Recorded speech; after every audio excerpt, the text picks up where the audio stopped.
Le ministre de l'Intérieur, Lambert Noël Mata, a finalement posé le pied sur l'accélérateur le 5 février 2023 au siège du CGE de la Cité de la Démocratie. Conformément au calendrier établi à la veille de l'installation des deux organes qui concourent à l'installation du président du CGE, composé à parité majorité et opposition.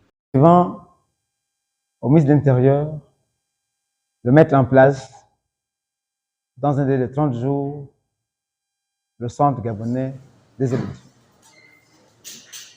C'est ainsi que le 16 janvier 2023, nous avons réuni l'ensemble de la classe politique gabonaise, c'est-à-dire les responsables des partis politiques, au groupement de partis politiques de la majorité et de l'opposition, pour échanger avec eux, responsables des partis politiques, sur les modalités pratiques de la mise en place du centre gabonais des élections. Les dispositions que chacun de nous connaît. Il s'agit des articles 12, 12A, 12B, 12C, 12D et 12F pour ce qui est des vice-présidents, des rapporteurs et des questeurs désignés à parité par les deux camps. Le 16 janvier, j'ai indiqué un délai aux partis politiques pour faire parvenir leurs réponses. Nous avons reçu plusieurs réponses émanant d'un camp politique, celui de l'opposition. C'est ainsi que nous sommes retrouvés le 31 janvier. Nous avons demandé aux responsables de ces partis de se retrouver à nouveau, de se concerter à l'effet d'une transmettre des listes consensuelles. Un délai de 112 heures leur avait été accordé, de les expirer vendredi dernier. C'est donc suite aux nombreuses réponses reçues, le ministre de l'Intérieur a rendu public hier la composition des membres du comité ad hoc et du collège spécial que je m'en vais rappeler ici. Et que, à l'issue de ce rappel, je procéderai à leur installation. S'agissant de l'absence de 3 opposants pour le premier palier, le ministre d'État, Lambert Noël Mata, n'a pas hésité de donner son avis. Mais je n'ai pas vu dans l'attitude de ceux qui sont partis que la porte était fermée. Elle est entrouverte.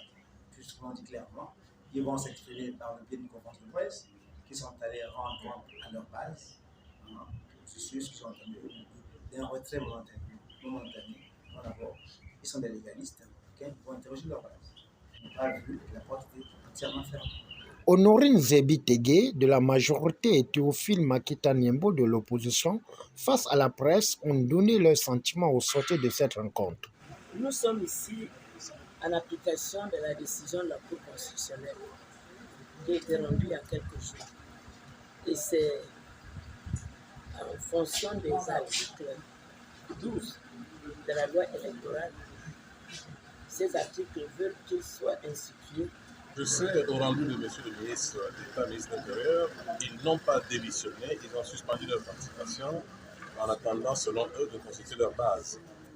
Dieu seul sait s'ils viendront ou s'ils ne viendront pas, mais toujours est-il que les choses ont commencé et tout ce qui a commencé devrait continuer pour que le calendrier de la Cour constitutionnelle du ministère de l'Intérieur par rapport au Conseil national de la démocratie, c'est-à-dire par rapport au CGE, au centre des élections, se poursuivent.